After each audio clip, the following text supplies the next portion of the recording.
Hello and welcome to yet another episode of Spooling Up at Turbocharged. And today we have somebody very special with us, Mr. Zac Hollis, Brand Director for Skoda in India. Zac, welcome to Turbocharged. Thank you. Thank you for the kind welcome and words. Of course. So, Zac, I mean, when we think Skoda, we usually think sedans first and not SUVs. And it's good to see you going back to, launching more sedans here in India. Your thoughts on sedans versus SUVs? Yeah, I think we've been making sedans since 2001 when we first came into India with the Octavia. And the Octavia defined the brand. That was what it was about.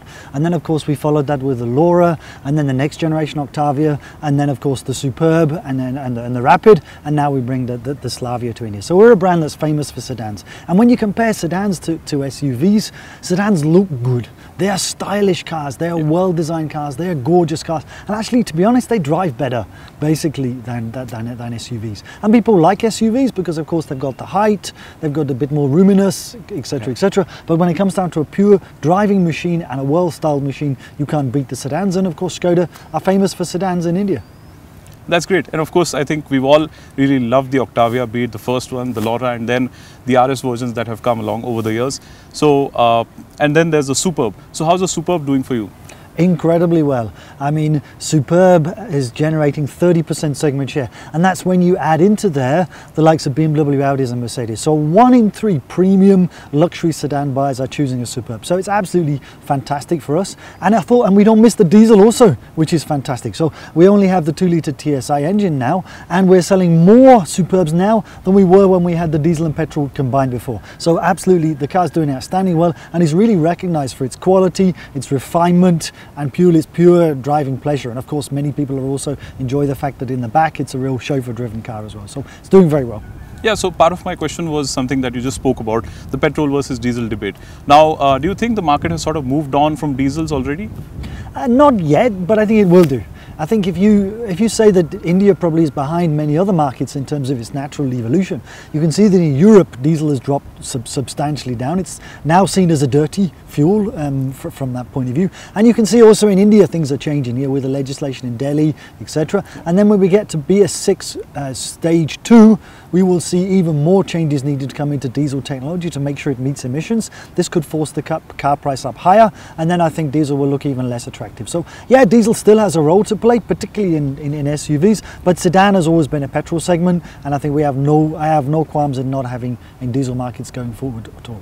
That's fantastic. And then, like you just mentioned, diesels and SUVs were always sort of thought of, together. But now you guys have really changed that. So how has the response been to the Kushaq with the 1-litre TSI and the 1.5 TSI?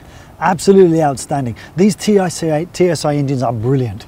I mean, they drive well, they're powerful, they're efficient engines, and they're great fun to drive. And in a 1-litre TSI engine, we generated so much power and so much fuel efficiency, people are shocked when they first drive the car. We managed to put that engine also into the Rapid as part of when we moved from BS4 to BS6, and now of course that engine is in the Kushaq. And in the 1.5 we also bring technology like active cylinder technology, and this itself makes the car even more efficient. So we've got a car which is 150 PS, which is actually more efficient than the 1-litre TSI in certain versions. So absolutely outstanding. The TSI engines have been well recognized, and we've got, I think when you ask how Kushaq is going, we've taken over 12,000 bookings now, so the car's going incredibly well.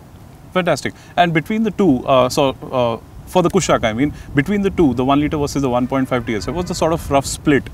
We're running at 20 to 25% 1.5 and the rest in 1-litre TSI.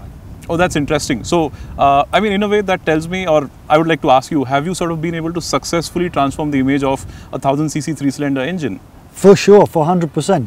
I mean, often you read some social media comments and someone said, oh, the Skoda only has a 1-litre engine. And then all of a sudden, bing, bing, bing, bing, bing, someone says, drive the car, it's brilliant. Drive the car, I have the Rapid, it's brilliant.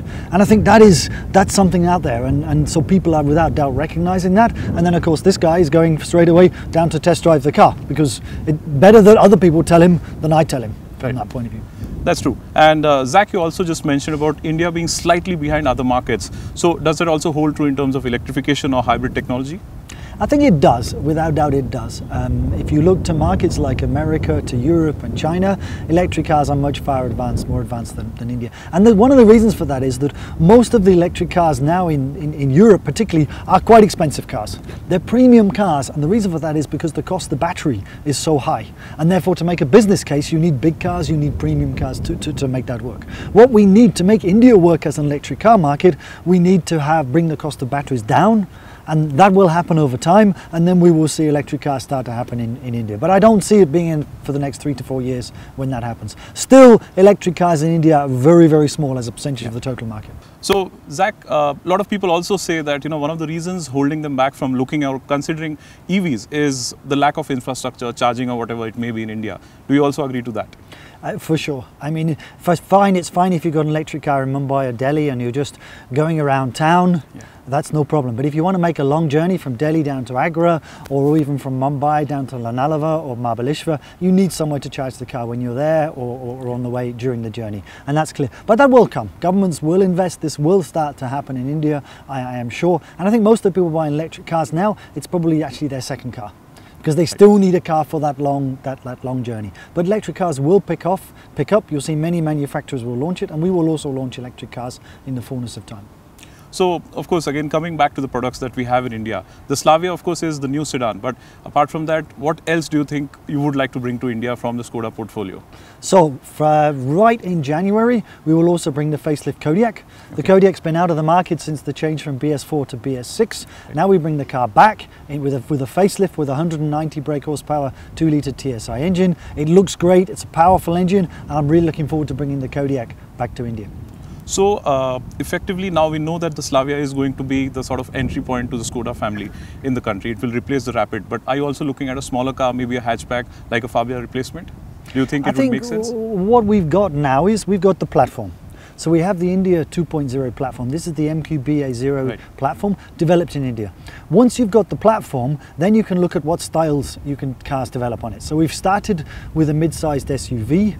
We then moved on to the Slavia as a premium sedan. And now we're actively looking at what are the next styles we bring on top of it. So I can't promise anything, be it hatchback, could it be small SUV? All of that is in discussion, but certainly we will continue to bring new products to India. Fantastic. Zac, if you can also tell us about, Skoda, you've really tried to change strategies in terms of the overall brand positioning and specifically the after sales sort of, which has been a bit of a pain point in the past. If you can just tell us about those initiatives. I think it's one of the things that I started very much when I arrived here. People were saying, we love your car's butt. Yeah, and what I had to do was really to kick that butt out of the way. And the first thing was, you don't have a service centre near me. So now we've almost doubled the number of service centres pan-India. So we are accessible to people, that's really important. Then people have said on top of that, that you're too expensive to own. Okay, there's a number of things there. Firstly, we've reduced the cost of servicing cars. We've done that now. And also remember, this car is 95% localised. That means the parts are also localised, so the ownership experience becomes more affordable. On top of that, some people have not had good experience with our dealer network. Right. So we've done a big job in revamping our dealer network, bringing in new partners and perhaps moving away some of our old partners who had a very high level of customer complaints. I had to make sure that basically we had our dealer partners had that same attitude of customer centricity and customer satisfaction that I had and led from the top of their organizations. That's what we've got now, and I think this legacy of poor customer satisfaction, being expensive to own and not being close to customers is, thank God, over. That's really nice to know. Thank you very much. Zac, lastly, one last question now. It's almost 2 years now since we've had COVID and the first wave, the second wave. How do you foresee 2022? It's very difficult to say because I'm not sure the issue is going to be about COVID. I think the issue more about is the supply of semiconductors. Right. I don't think this problem is going to go away. It's with us now. I think it's still going to be with us in the first half of next year. And the problem is, from a planning perspective, from a production planning perspective, we don't know where we are. Right. You know, we have supply of we have told how many we are getting this week and next week, but even the first week after Diwali, I'm not sure what semiconductors we will get. It's that uncertain at the moment, and I think that situation is going to continue. All I can hope is that India continues on this low level of COVID infections, which means the economy is open, because we all need, as businessmen, the economy to open, because we need people to be employed, people to get paid, and the economy to keep driving forward, because that's the way for prosperity for India. Fantastic. So I think I can wish you all the best, and looking forward to seeing the Slavia in person. Now we've driven the prototype, and now of course looking forward to actually driving it, getting more seat time. And I wish you all the best for 2022. Thank you very much. Thank you. Good to talk to you. Thank you.